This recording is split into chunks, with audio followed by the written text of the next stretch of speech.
One of the things that a lot of people are doing quite badly is knowing the numbers in their business.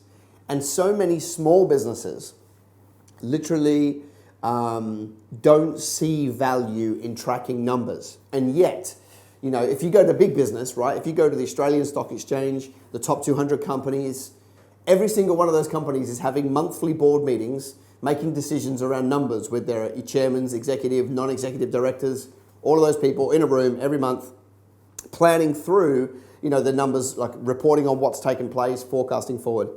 So why is it that big business do that incredibly well, and they do it because that's how they make their decisions, and yet small business don't have the discipline to be able to sit there and measure their numbers? It's madness, by the way. At the very best, it's madness, okay? And don't sit there and think, well, it's okay, I know the numbers now that it's small. When it gets bigger, I'll start measuring my numbers. No.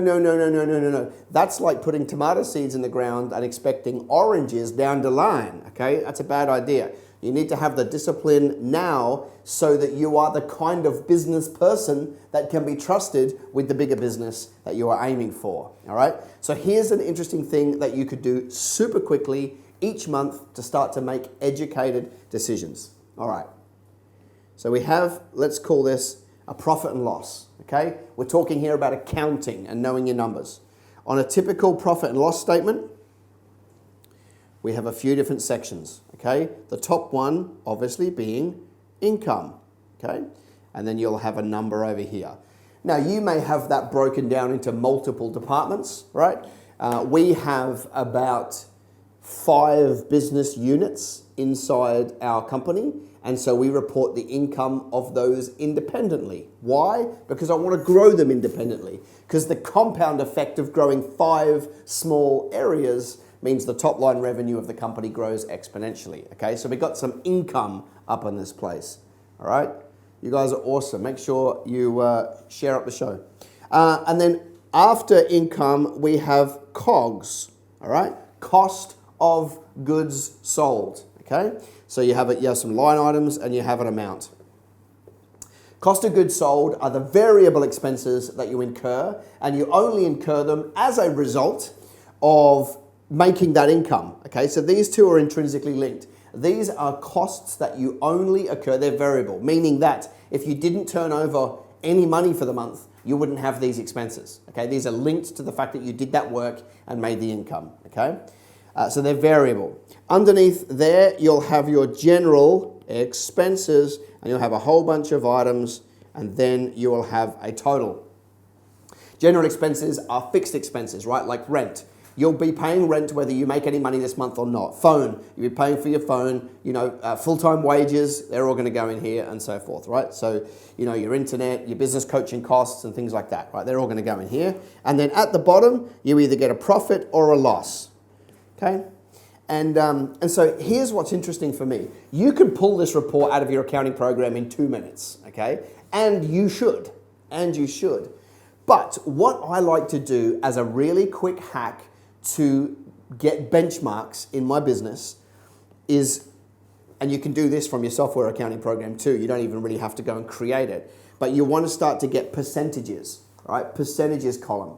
So if my income is 100%, what percentage of my income is my cost of goods, okay? Let's say my cost of goods, let's say this is the month of April, let's say my cost of goods were 26%. Great. And then you start to come down. What are the few things that you really need to measure? Maybe wages. What's wages? 38%. What's your advertising/marketing budget? 9%. Okay? The reason why we do this is because if you create this document every single month with the percentages next of the areas you don't have to, there's very little point measuring say your phone bill, because it'll be 0.4% and then it'll probably be a slight tiny variation, okay? So probably no point in doing that. However, it's the key areas that you really want to measure. It's the little hinges that swing big doors.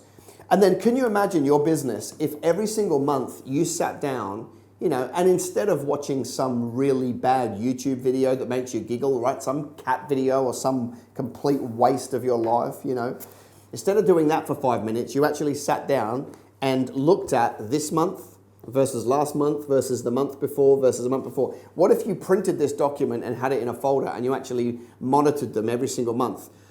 During like the time it takes to have one coffee in a month, after you've reconciled, you could sit down and go, okay, right, so my cost of goods was 26%. Hang on a minute, it's normally only 22, 21. What happened? And you can catch a problem before it becomes a problem, all right? And there could be a good explanation for why it's higher, right? There may not be, okay? So, you know, it might be that your wages is normally 38%, but it blew out to 48. And then you go, oh, that's okay. You know, it's Easter and we put on more staff, right? So there might be an explanation, but there may not be. For example, maybe your suppliers have started creeping up their prices and they didn't tell you, and now you found out that your COGS are up, which means you can go back and negotiate with your suppliers and get a better rate. Otherwise, you would have lost that money, but this tells you early. This gives you the feedback loop that you need on a regular basis to make educated decisions on your business, all right? There are more numbers that you should measure, and I make our clients measure more numbers than this. But if you just started measuring this, you'll be able to make smarter decisions, you'll be able to forward focus, and of course you're going to build your business because of it. And so that's what you need to be doing. In fact, I'll go so far as to say, if you're not measuring your numbers, I don't think you can call yourself a good steward of your business. Sorry if that hurts a little bit. Hashtag sorry not sorry.